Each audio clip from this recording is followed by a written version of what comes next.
2 சம்பளங்களை கோடபாய ராஜபக்ச அவர்கள் பெற்றிருந்தார். நான் என்னுடைய மனைவியின் ஒரு வேண்டுகோள் அடிப்படையில் தான் இராணுவத்தை விட்டு விலகினேன். அவர் அமெரிக்காவில் இருக்கின்ற பொழுது இலங்கைக்கு அவருடைய மனைவியினுடைய செல்லப்பிராணியை கொண்டு வருவதற்கு இந்த விமானத்தினுடைய நேர அட்டவணைகள் மாற்றப்பட்டிருந்தது. என்ன எப்ப வேண்டுமென்றாலும் நீங்கள் கைது செய்யலாம், என்ன சிறையில் அடைத்து பாருங்கள் என்ற ஒரு விடயத்தை அவர் சொல்றார். கோடபாய ராஜபக்சவும் மஹிந்த ராஜபக்சவும் சீன தூதுவரை சந்தித்திருக்கின்றார்கள். சீனாவோடு கொண்ட இறுதி யுத்த கால உறவுகளின் நகர்வுகள் தான் இப்பொழுது வெளிப்படுகின்றனவோ, அதால தான் இந்த உறவுகளை மேலும் பலப்படுத்திக் கொள்வதற்காக இவர்கள் இந்த சந்திப்புகளை மேற்கொள்கின்றார்கள். அவர் துப்பாக்கி சூட்டுக்கு இலக்காகி இருந்ததை காணக்கூடிய மாதிரியே இருந்தது என்று சில தளதளத்த குரல்களையும் சில இடங்களில் உணர்ச்சி வசப்பட்டும் இந்த வாக்குமூலத்தை வழங்கியிருந்தார். ஐநா மனித உரிமைகள் ஆணைக்குழுவினுடைய ஆணையாளர் வோல்கர் டர்க் அவர்களுக்கு 7 கோரிக்கைகள் அடங்கிய ஒரு மகஜர் ஒன்றையும்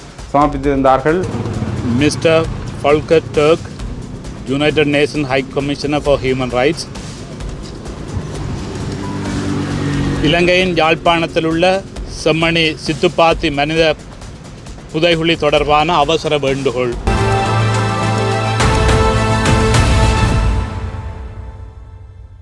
ஜெஃப்னாபிரியன் சொந்தங்களுக்கு வணக்கம். கோடபாய ராஜபக்ச அவர்களோட முன்னாள் ஜனாதிபதி கோடபாய ராஜபக்ச அவர்களோட ஒரு சமூக செயல்பாட்டாளர் தொலைபேசி மூலம் அழைப்பினை மேற்கொண்டு சில விடயங்கள் தொடர்பாக உரையாடிய சம்பந்தமான ஒரு ஒளிப்பதிவு ஒன்று இப்பொழுது சமூக வலைத்தளங்களில் பெரிய அளவு பேசுபொருளாக மாறியிருக்கின்றது. அந்த குறிப்பிட்ட ஒளிப்பதிவில் பல விடயங்கள் தொடர்பாக பேசப்பட்டிருந்தது. அதில் குறிப்பாக 2 சம்பளங்களை கோடபாய ராஜபக்ச அவர்கள் பெற்றிருந்தார், அல்லது அரசாங்கத்தில் இருந்து கொடுக்கப்படுகின்ற 2 சலுகைகளை கோடபாய ராஜபக்ச அவர்கள் பெற்றிருந்தாரா என்கின்ற விடயம் பெரிய அளவு பேசு பொருளாக இருந்தது. குறிப்பாக இந்த முன்னாள் ஜனாதிபதிக்கு கிடைக்கின்ற இந்த வரப்பிரசாதங்கள் அடிப்படையில் ஒன்றும், இரண்டாவது அவர் ஏற்கனவே இராணுவத்தில் பணியாற்றியிருந்தார், அந்த இராணுவத்தில் பணியாற்றியதற்காக ஒன்றும் வழங்கப்பட்டது தொடர்பான ஒரு விடயம் பெரிய அளவு பேசு பொருளானதை காணக்கூடிய மாதிரியே இருந்தது. ஆகவே அந்த விடயத்தில் தான் குறிப்பிட்ட நபர் அவருக்கு தொலைபேசி மூலம் அழைப்பினை ஏற்படுத்தி, நீங்கள் எந்த தரத்தில் இருந்த நீங்கள் இராணுவத்தினரில் எப்போ அங்கே விலகினீர்கள், உங்களோட விலகல் உத்தியோகபூர்வமாக நீங்கள் எல்லா நடவடிக்கைகளும் மேற்கொண்டு தான் விலகினீர்களா, உங்களுக்கு இப்பொழுதும் அது மூலமாக கிடைக்கின்ற அந்த வருமானம் கிடைத்து கொண்டிருக்கின்றதா என்கின்ற அடிப்படையில் பல கேள்விகள் கேட்கப்பட்டிருந்தது. அதற்கு கோடபாய ராஜபக்சனுடைய பதிலும் கூட, எனக்கு இராணுவத்தில் இருந்து கிடைக்கிற அந்த சலுகையும் கிடைக்கின்றது, இதுவும் கிடைக்கின்றது என்கிற அடிப்படையில் தான் பேசியிருந்தார் என்று அந்த சமூக வலைத்தளங்களில் வந்த பதிவுகளில் அந்த விடயம் தெரிவிக்கப்பட்டிருக்கிறது. அதாவது அதில் பெரும்பாலும் கூறப்பட்ட விடயம் என்று பார்த்தீங்கன்னா, நாட்டின் மக்களின் வரிப்பணத்தில் தானே உங்களுடைய பென்ஷனும் வழங்கப்படுகிறது, ஜனாதிபதி பென்ஷனையும் எடுப்பதற்கு நீங்கள் தகுதியானவரா, நாட்டுக்கு அப்படி நீங்கள் என்ன சேவையை செய்திருக்கின்றீர்கள். அதில் அவர்கள் குறிப்பிடப்பட்ட சேவையாக அவர் ஒரு விமர்சன அடிப்படையில் சொல்றது, நாட்டை அதல பாதாளத்துக்கு பொருளாதார அடிப்படையில் தள்ளினது உங்களுடைய சேவையா என்கின்ற கேள்வியே அவர் கேட்கின்றார். அதை நீங்கள் தான் தீர்மானித்துக் கொள்ள வேண்டும். நான் எப்படி ஜனாதிபதியாக சேவை செய்தேன் என்றது மக்களுக்கு தெரியும் என்று கேட்கின்ற பொழுது, அதால் தான் மக்களாலேயே நீங்கள் விரட்டப்பட்டீர்கள் என்ற விடயம் எல்லாம் ஒரு காரசாரமாக அந்த ஒளிப்பதிவில் இருந்ததை காணக்கூடிய மாதிரி இருக்கிறது. அது மட்டும் இல்லாமல் ஏலவே இந்த விடயங்கள் தொடர்பாக பேசுகின்ற பொழுது 2012ஆம் ஆண்டளவில் இன்னொரு நேர்காணல் அல்லது ஒரு ஊடகவியலாளர் இவரோட தொடர்பாடி கொண்ட விடயங்கள் சம்பந்தமான விடயமும் பெரிய அளவில் பேசப்படுகிறது. அதில் குறிப்பாக இவர் என்ன விடயத்தை தெரிவித்திருந்தார் என்று பார்த்தீங்கன்னா, நான் என்னுடைய மனைவியின் ஒரு வேண்டுகோள் அடிப்படையில் தான் இராணுவத்தை விட்டு விலகினேன். அதாவது முதல் மனைவி என்ன பெற்றோர்களோடு இருப்பதற்காக, அமெரிக்காவில் இருக்கிற பெற்றோர்களோடு இருப்பதற்காக இராணுவத்தை விட்டு வெளியேற சொல்கிறார். அப்போ நான் முதல் அந்த விடயங்களை சம்மதிக்கலை, பிறகுதான் அந்த விடயங்களை சம்மதித்தா பிறகு நான் வெளியேறுவதற்கான சில நடவடிக்கைகளை மேற்கொண்ட பொழுது, அப்பொழுது இராணுவத்தில் இருந்த ரஞ்சன் விஜயரத்ன அதற்கு ஏற்றுக்கொள்ளலை. பிறகு அவர் இறந்தா பிறகு இவர் இராணுவத்தை விட்டு முழுமையாக வெளியேறி இருந்தார் என்கிற விடயமும் பேசப்பட்டிருந்தது. இந்த இடத்துல பார்க்கின்ற பொழுது அவருடைய மனைவியின் வேண்டுகோளின் பேரில் இராணுவத்தில் இருந்து அவர் விலகினதாகவும், அடுத்த கட்டமாக இவர் ஓய்வூதியம் பெறுகின்ற அளவுக்கு ஓய்வு பெற்று விலகினார் என்ற விடயத்தை அண்மையில் வெளியான அந்த ஒலிப்பதில் அவர் சொல்லியிருக்கார். ஆகவே முன்னுக்கு பின் முரணான சில விடயங்கள் பேசப்படுறதை காணக்கூடிய மாதிரி இருக்கிறது. அது மட்டும் இல்லாமல் அவர் அமெரிக்காவில் இருக்கின்ற பொழுது இலங்கைக்கு அவருடைய மனைவியினுடைய செல்லப்பிராணியை கொண்டு வருவதற்கு இந்த விமானத்தினுடைய நேர அட்டவணைகள் மாற்றப்பட்டிருந்தது. அமெரிக்காவிலிருந்து இலங்கைக்கு வருகின்ற இந்த விமானத்தினுடைய நேர அட்டவணைகள் மாற்றப்பட்டிருந்தது. அது தொடர்பான குற்றச்சாட்டும் கோட்டபாய ராஜபக்ச மேலே முன்வைக்கப்படுது. அதாவது ஒரு நிறைவேற்று அதிகாரத்தை முழுமையாகவே எடுத்துக்கொண்டு அதை தவறாக பயன்படுத்தி இருக்கின்றார். அதாவது இதுவும் ஒரு அரச சொத்துக்களை அல்லது அரச பணத்தை தவறாக பயன்படுத்துறது என்ற அடிப்படையில் தான் வரும் என்கின்ற விமர்சனங்கள் பெரிய அளவில் பேசப்படுறதை காணக்கூடிய மாதிரி இருக்கிறது. அது மட்டும் இல்லாமல் வெள்ளை கொடியோடு வந்த சிலரை சுட்டு கொள்ளுமாறு உத்தரவிட்டார் என்கிற விடயமும் இவர் மேலே முன்வைக்கப்படுற ஒரு குற்றச்சாட்டாக இருக்கின்றது. அது மட்டும் இல்லாமல் தொடர்ந்து இவர் ஆட்சியில் இருக்கின்ற பொழுது சில விடயங்களை தன்னிச்சையாக மேற்கொண்டார், சில அதிகாரிகளுக்கு அழுத்தம் கொடுத்திருந்தார் என்கின்ற விடயமும் பெரிய அளவில் பேசப்பட்டதை காணக்கூடிய மாதிரி இருக்கிறது. ஆகவே இந்த விடயங்கள் தொடர்பாக பார்க்கின்ற பொழுது ஒரு குறிப்பிட்ட இந்த கோட்டபாய ராஜபக்சனுடைய ஆட்சி காலத்தில் மட்டுமே சில மரணங்கள் தொடர்பான சர்ச்சைகள் ஏற்பட்டிருந்தன. அது மட்டும் இல்லாமல் இன்னொரு விதத்தில் பார்க்கின்ற பொழுது சில நபர்கள் எதற்காக மாற்றப்பட்டார்கள், அதாவது அதிகாரத்தில் இருந்த சில அதிகாரிகள் எதற்காக இடம் மாற்றப்பட்டார்கள், எதற்காக சிலர் பதவி நீக்கப்பட்டார்கள். குறிப்பாக சானி அபேசரை இவர் அரசியல் பழிவாங்கலுக்காக பயன்படுத்தி இருந்தார் என்கின்ற விமர்சனங்களும் பல வழிகளிலேயும் முன்வைக்கப்படுற ஒரு விமர்சனமாக இருக்கிறது. ஆகவே இது தொடர்பான விசாரணைகளும் அடுத்த கட்டமாக மேற்கொள்ளப்படுமா என்கின்ற ஒரு கேள்வி ஒன்று இருக்கிறது. என்றால் முன்னைய காலகட்டங்களில் எல்லாம் இந்த ஒளிப்பதிவுகள் வெளியாகிறது ஒரு சாதாரணமான விடயமாக இருக்காது. வெளியான உடனேயே இந்த விடயங்கள் எல்லாம் மூடி மறைக்கப்படுற ஒரு சூழ்நிலை இருக்கிறத காணக்கூடிய மாதிரி இருக்கிறது. ஏனென்றால் இந்த விடயங்கள் சம்பந்தமாக பார்க்கின்ற பொழுது ஏற்கனவே ஊடகவியலாளர்கள் பிரகீத் எக்னாலஜி கூட உட்பட சில ஊடகவியலாளர்கள் சில விடயங்களை வெளிப்படுத்தினார்கள் என்பதற்காகவே அவர்கள் ஒரு சிலர் காணாமல் ஆக்கப்பட்டிருந்தார்கள், ஒரு சிலர் சுட்டுக் கொல்லப்பட்டிருந்தார்கள் என்று பெரிய வரலாறுகளே இருக்கு. இது வெறுமனே சிங்கள ஊடகவியலாளர் மட்டுமல்ல, தமிழ் ஊடகவியலாளர்கள் கூட இந்த ராஜபக்ச காலத்தில் சில விடயங்களை வெளிப்படுத்தினார்கள் என்பதற்காக அவர்களது சில விடயங்கள் அடுத்த கட்டமாக உயிர் பறிக்கப்பட்டிருந்தது, சில உடைமைகள் பறிக்கப்பட்டிருந்தது என்றால் வழக்கமாக வருகின்ற செய்திகளூடாக அறிந்து கொள்ளக்கூடிய அல்ல விமர்சன பாங்கில் இன்றளவிலும் முன்வைக்கப்படுகின்ற ஒரு விடயங்களாகத்தான் இருக்கின்றன. இது இவ்வாறு இருக்க மேலும் சில குற்றச்சாட்டுகள் அவர் மேலே இப்பொழுது வந்திருக்கிறது. அதனுடைய ஒளிப்பதிவுகள் வெளிவந்தது ஒரு பெரிய அளவு ஒரு சிக்கலை இந்த கோட்டபாய ராஜபக்ச அவர்களுக்கு ஏற்படுத்துமோ என்கின்ற ஒரு கேள்வி ஒன்று எழுந்திருக்கின்றது. என்றால் ஏலவே இந்த விடயங்கள் தொடர்பாக நாங்கள் பார்க்கின்ற பொழுது உயிர்த்த நேர தாக்குதலில் இவர் தொடர்பட்டிருக்கின்றார். அதுவும் நேரடியாக இவருடைய ஆணையின் பேரில் தான் இந்த விடயங்கள் எல்லாம் நடந்தது என்கின்ற விமர்சனம் பெரிய அளவில் முன்வைக்கப்படுறதை காணக்கூடிய மாதிரி இருக்கின்றது. அது தொடர்பாக தன்னை கைது செய்ய பயங்கரவாத தடைச்சட்டத்தின் கீழே கைது செய்வதை தடுக்கும் மூலமாக ஒரு மனுவையும் அவர் நீதிமன்றத்தில் சமர்ப்பிச்சிருந்தார். மேன்முறையீட்டு நீதிமன்றத்தில் அவர் சமர்ப்பித்த பிறகுதான் மக்கள் மத்தியில் ஒரு ஊகம் ஒன்று ஏற்படுகின்றது. இவர் கைது செய்யப்படுவதற்கான வாய்ப்புகள் அதிகம் இருந்ததால தான் இவர் இதை சமர்ப்பித்திருந்தார் என்ற விடயம் பேசப்படுற ஒரு விடயமாக இருந்ததை காணக்கூடிய மாதிரி இருக்கின்றது. ஆகவே இந்த விடயங்கள் எல்லாத்தையும் ஒட்டுமொத்தமாக வைத்து பார்க்கின்ற பொழுது கிட்டத்தட்ட கோட்டபாய ராஜபக்சனுடைய கைது நெருங்கி வருகின்ற ஒரு விடயமா என்கின்ற கேள்வியும் மக்கள் மத்தியில் எழுந்திருக்கின்றது. இது இவ்வாறு இருக்க நாமல் ராஜபக்ச ஒரு விடயத்தை ஊடக பரப்பில் தெரிவித்திருக்கிறார். என்ன எப்போ வேண்டுமென்றாலும் நீங்கள் கைது செய்யலாம், என்ன சிறையில் அடைத்து பாருங்கள் என்ற ஒரு விடயத்தை அவர் சொல்றார். சொன்ன பிறகு நீங்கள் எப்போ வேண்டுமென்றாலும் என்ன கைது செய்தாலும் அதற்கு பிறகு என்னென்ன அரசியல் நகர்வுகளை எல்லாத்தையும் மேற்கொள்ளணுமோ அந்த நகர்வுகள் எல்லாத்தையும் நாங்கள் இப்பயே மேற்கொண்டு விட்டோம் என்கிற விடயத்தை நாமல் ராஜபக்ச அவர்கள் தெரிவித்திருக்காங்க. என்ன சிறையில் அடைச்சி பாருங்கன்னு முதல் சொல்லிட்டு பிறகு அவருடைய அந்த பாங்கு எப்படி இருக்கின்றது என்றால் நீங்கள் அடைச்சாலும் அடுத்த கட்டமாக பொதுஜன பிரமனுடைய அரசியலில் என்னென்னலாம் செய்யணுமோ அந்த விடயங்கள் எல்லாம் நாங்கள் செய்து விட்டோம் என்கிற அடிப்படையில் பேசியிருந்தார். அண்மையில் கூட இவருடைய இந்திய பயணம் ஒரு பெரிய அரசியல் நகர்வாக பார்க்கப்பட்டிருந்தது. மாகாண சபை தேர்தல்கள் வருகின்ற அந்த பட்சத்தில் அந்த தேர்தலுடைய நகர்வா அல்லது எதற்காக இந்த ராஜதந்திர சந்திப்பு ஒரு நாள் பயணம் திடீரென ஒரு நாள் போயிட்டு அடுத்த நாளே வந்துட்டேன். அப்போ எதற்காக இந்த ஒரு நாள் பயணம் முக்கிய சில பிரமுகர்கள்ட்ட மட்டும் சொல்லிட்டேன் போகணுன்ற பல கேள்விகள் எழுந்திருந்தன. அதற்கு பிறகு இவருக்கு ஒரு தாக்குதல் முயற்சி ஒன்றும் இடம்பெற்றிருந்தது என்ற விடயம் பெரிய அளவில் பேசுபொருளாக இருந்தது. அதற்கும் இதற்கும் சம்பந்தம் இருக்க என்ற இந்தியாவில் 2 பேர் கைது செய்யப்பட்டிருந்தார். அப்போ அதற்கும் இதற்கும் சம்பந்தம் இருக்கின்றதா என்கின்ற பெரிய கேள்விகள் எல்லாம் இந்த நாமல் ராஜபக்ச விடயத்தில் எழுந்திருந்ததை காணக்கூடிய மாதிரி இருக்கின்றது. இப்போ அவர் சொன்ன இந்த விடயத்துக்கு பிறகு இந்த குற்றப்புலனாய்வு திணைக்களத்தினுடைய ஒரு விலைக்குள்ளதான் இவர்கள் இருக்கின்றார்களா, கோட்டபாய ராஜபக்ச, மஹிந்த ராஜபக்ச அல்லது நாமல் ராஜபக்ச, இந்த மூவருமே இந்த குற்றப்புலனாய்வு திணைக்களத்தினுடைய விலைக்குள்ளதான் இருக்கின்றார்களான்ற ஒரு கேள்வி எழுகிறது. என்றால் ஏற்கனவே இந்த ஜோசித ராஜபக்ச கைது செய்யப்பட்டதாக இருக்கட்டும், நாமல் ராஜபக்சனுடைய ஊழல் மோசடி சம்பந்தப்பட்ட வழக்கல் இருக்கிறதாக இருக்கட்டும், அந்த வலயங்கள் இப்பொழுது விசாரணைக்கு உட்படுத்தப்பட்டு கொண்டிருக்கின்றன.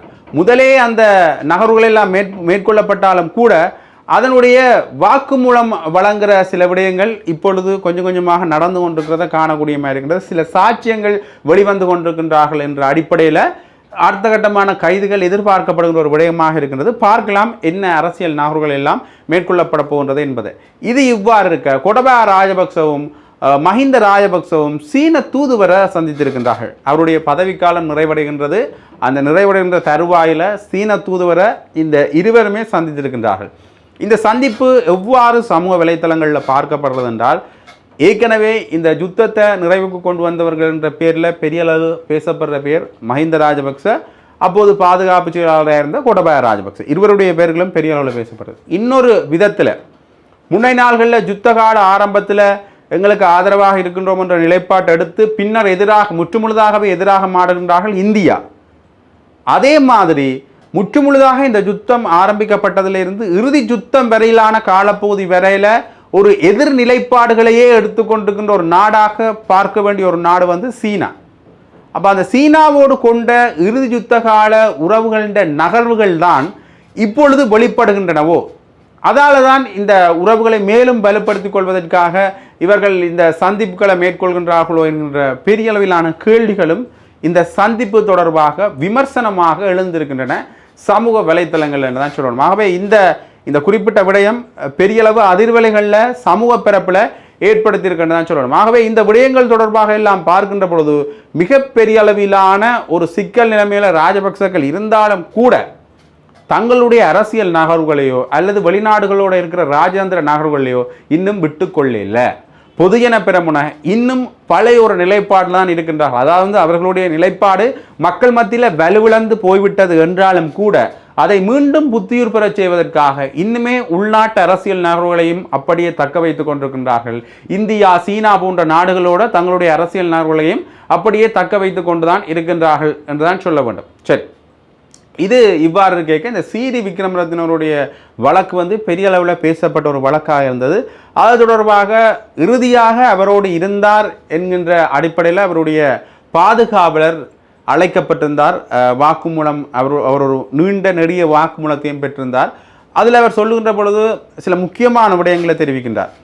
அவர் நெடுகளுமே நடைப்பயணம் செல்கின்ற பொழுது, அதை வந்து தன்னுடைய பயிற்சிக்காக நடைப்பயணம் செல்கின்ற பொழுது தண்ணீர் எடுத்துக்கொண்டு போகின்ற வழக்கம் இல்லை. ஆனால் திடீரென்று நின்ற தண்ணீரை கேட்கிறேன்.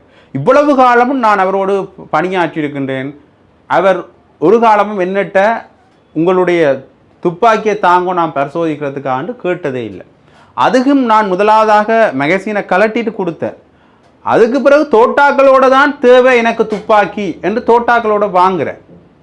அப்போ அந்த விடயமெல்லாம் நடந்து கொண்டு இருந்த பிறகு என்னை தண்ணி எடுத்துட்டு அந்த துப்பாக்கியை வேண்டிட்டு தண்ணி எடுத்து தாங்கொண்டு என்னை அனுப்பின பிறகு ஒரு சத்தம் கேட்டு நேரடியாக நான் உள்ளே வந்து பார்க்க அவர் துப்பாக்கி சூட்டுக்கு இலக்காகி இருந்ததை காணக்கூடிய மாதிரியே இருந்தது என்று சில தளதளத்த குரல்களையும் சில இடங்களில் உணர்ச்சி வசப்பட்டும் இந்த வாக்குமூலத்தை வழங்கியிருந்தார். அது மட்டுமில்லாமல் நீதிமன்றம் இவருடைய சாரதிட்டையும் வாக்குமூலம் பெறணும் என்று உத்தரவிடப்பட்டிருக்கின்றது.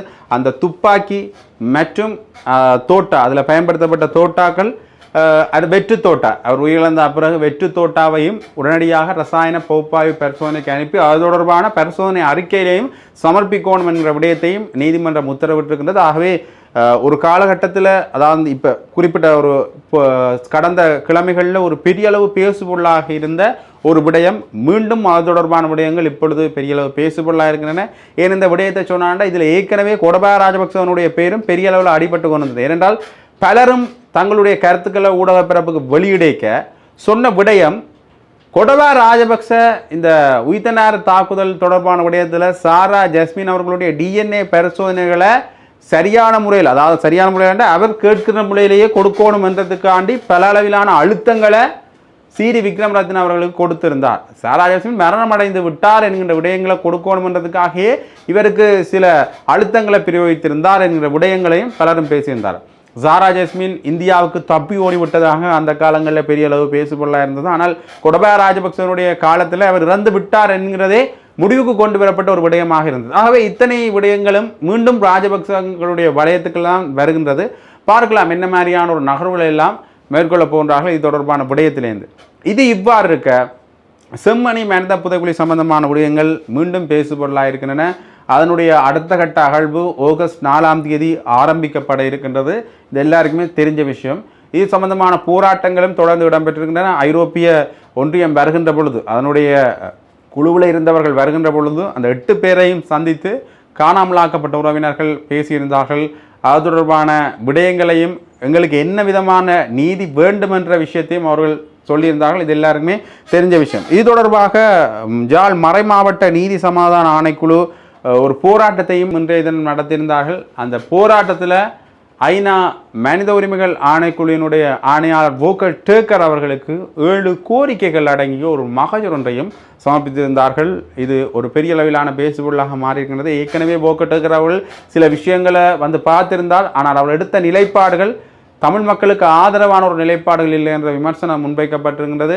அது மட்டுமில்லாமல் ஐரோப்பிய ஒன்றியமும் சரியான நிலைப்பாடுகளை வெளிப்படுத்தணும். இது வெறும் சுற்றுலாவாக மட்டுமே அவர்கள் சென்றுவிட்டு வருகின்ற ஒரு விடயம் அல்ல, இது மக்களுடைய வழிகள் என்ற விஷயம் பெரிய அளவில் பேசப்பட்டதை காணக்கூடிய மாதிரி இருக்கிறது. பார்க்கலாம் சர்வதேசம் செம்மணி தொடர்பாக எந்த விதமான பார்வையை விரிக்க போன்றது என்பதனை. கத்தோலிக்க மறைமாவட்ட நீதி சமாதான ஆணைக்குழு Mr. Volker Turk, United Nations High Commissioner for Human Rights, இலங்கையின் யாழ்ப்பாணத்தில் உள்ள செம்மணி சித்துப்பாத்தி மனித புதைகுழி தொடர்பான அவசர வேண்டுகோள். மாண்புமிகு உயர் ஆணையர் டெர்க் அவர்களே, யாழ்ப்பாண மறை மாவட்டத்தில் பணியாற்றும் குருக்கள் துறவிகளாகிய நாம் இறந்தவர்கள், அவர்களின் குடும்பங்கள் மற்றும் ஆயுத மோதலின் போது வலிந்து காணாமலாக்கப்பட்டவர்கள், அவர்களை இன்று வரை தேடிக்கொண்டிருக்கும் அவர்களின் உறவினர்கள் குறித்த ஆழ்ந்த மேய்ப்பு பணிசார் கருசனையால் இவ் அவசர வேண்டுகோளை முன்வைக்கின்றோம். 2025ஆம் ஆண்டு ஜூன் மாதத்தில் செம்மணி மனித புதைகுழி அமைவிடத்திற்கு தாங்கள் மேற்கொண்ட வருகையை நன்றியுடன் நினைவு கூறுகின்றோம். உண்மைக்கும் நீதிக்கும் பல ஆண்டுகளாக காத்திருக்கும் குடும்பங்களுக்கு தங்களது பிரசன்னம் புது நம்பிக்கையை கொடுத்தது. 2025ஆம் ஆண்டு பிப்ரவரி மாதத்தில் செம்மணி சித்துப்பாத்தி மயானத்தில் மனித எச்சங்கள் கண்டுபிடிக்கப்பட்டன. அதன் பின்னர் நீதிமன்ற மேற்பார்வையின் கீழ் மேற்கொள்ளப்பட்ட அகழ்வு பணிகள் அச்சமூட்டும் அளவில் மனித எச்சங்களை வெளிக்கொணர்ந்துள்ளன. 2026ஆம் ஆண்டு ஜூலை 21ஆம் தேதி வரை சிறுவர்கள் மற்றும் சிசுக்களின் எச்சங்கள் உட்பட 454 மனித எண்பு தொகுதிகள் மீட்கப்பட்டதாக தெரிவிக்கப்பட்டது. இறந்தவர்களின் அடையாளங்கள், அவற்றுக்கான காரணங்கள், இடம்பெற்ற திகதிகள், இதற்கு பொறுப்பானவர்கள் யார் என்பது தொடர்பான விடயங்கள் இதுவரை முழுமையாக உறுதிப்படுத்தப்படவில்லை. விசாரணையின் முடிவை முன்கூட்டி தீர்மானிக்கவோ நம்பகமான சான்றுகளின்றி எவர் மீதும் பொறுப்பை சுமத்தவோ நாம் விரும்பவில்லை. இருப்பினும் இப்புதைகுழிகளின் அளவும் சூழ்நிலைகளும் வெளிப்படையான நம்பகத்தன்மையுடைய உண்மையை நிலைநாட்டி பொறுப்பு கூறலை உறுதிப்படுத்தக்கூடிய சுயாதீன சர்வதேச விசாரணை ஒன்றை கோரி நிற்கின்றன. யாழ்ப்பாண நீதவான் நீதிமன்றம், நீதித்துறை, மருத்துவ அதிகாரி, தொல்லியல் ஆய்வுக்குழு, யாழ்ப்பாண பல்கலைக்கழகம், சட்டத்தரணிகள் மற்றும் சிவில் சமூக அமைப்புகளின் பிரதிநிதிகள் ஆகியோர் அர்ப்பணிப்புடன் ஆற்றி வரும் பணியை நாம் பாராட்டுகின்றோம்.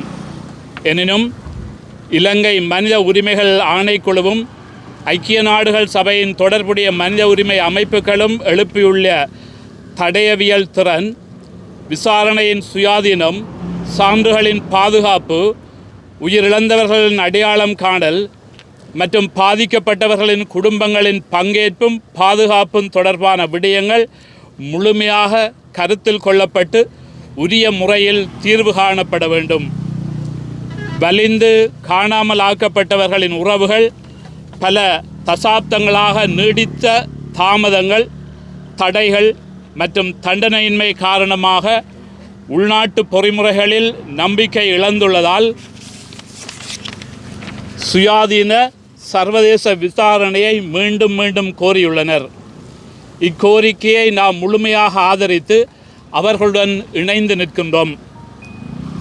எமது ஆழ்ந்த பரிசீலனையின் அடிப்படையில் செம்மணி மனித புதைகுழி தொடர்பான கண்டுபிடிப்புகளின் பரப்பளவும் அதன் வரலாற்று சூழலும் தமிழ் மக்கள் எதிர்கொண்ட பரந்தளவிலான கட்டமைப்புசார் இன அழிப்பின் ஸ்ட்ரக்சரல் ஜெனோசைடு தெளிவான அறிகுறியாக அமைந்துள்ளதுடன் இவ்விடயம் சர்வதேச சட்டத்திற்கு இணங்க அதிகாரமும் சுயாதீன தன்மையும் கொண்ட ஒரு சர்வதேச விசாரணை அமைப்பினால் முழுமையாக ஆராயப்பட வேண்டும்.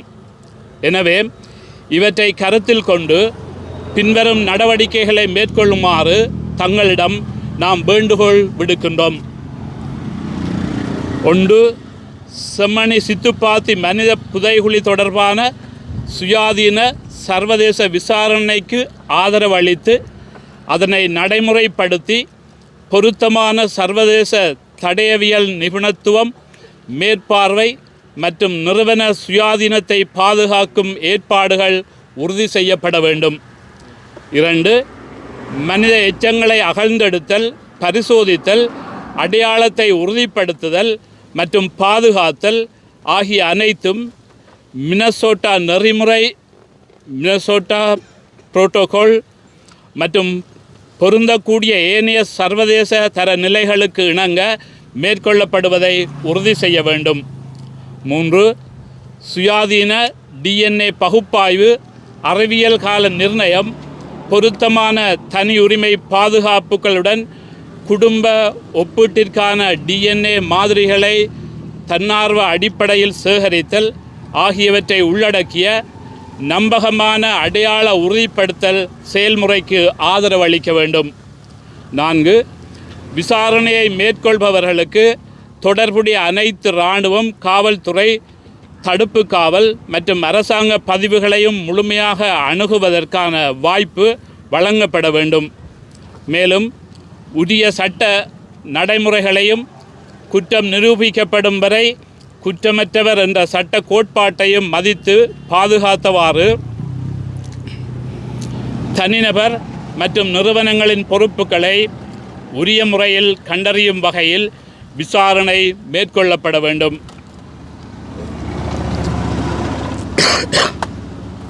5. பாதிக்கப்பட்டோரின் குடும்பத்தினர், சாட்சியாளர்கள், சட்டத்தரணிகள், ஊடகவியலாளர்கள், சமய தலைவர்கள், தடயவியல் நிபுணர்கள் மற்றும் மனித உரிமை பாதுகாவலர்கள் ஆகியோரின் பாதுகாப்பை உறுதிப்படுத்துவதுடன் விசாரணை செயல்முறையில் அவர்கள் அர்த்தமுள்ள வகையில் பங்கேற்கும் உரிமையும் முழுமையாக உறுதி செய்யப்பட வேண்டும். 6. இலங்கைக்கான ஐநா மனித உரிமைகள் உயர்ஸ்தானிகரின் பொறுப்புக்கூறல் திட்டம்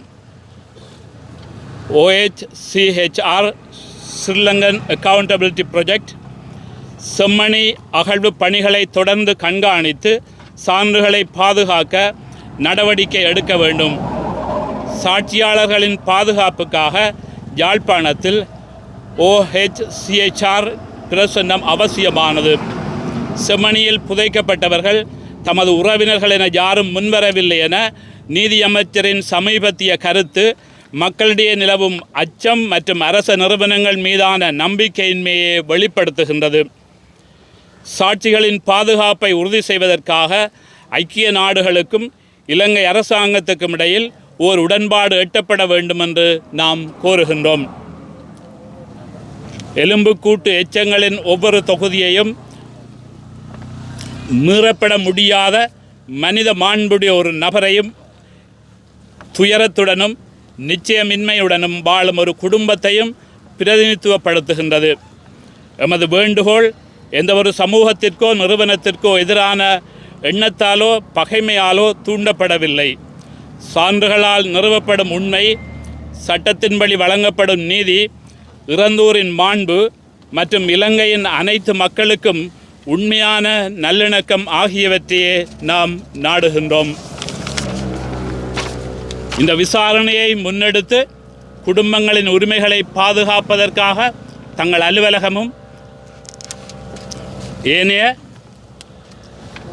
ஐக்கிய நாடுகள் பொறிமுறைகளும் மேற்கொள்ள உள்ள நடவடிக்கைகளை விளக்கும் எழுத்து மூல பதிலுடன் தங்களது அவசர தலையீட்டை மரியாதையுடன் கோருகின்றோம்.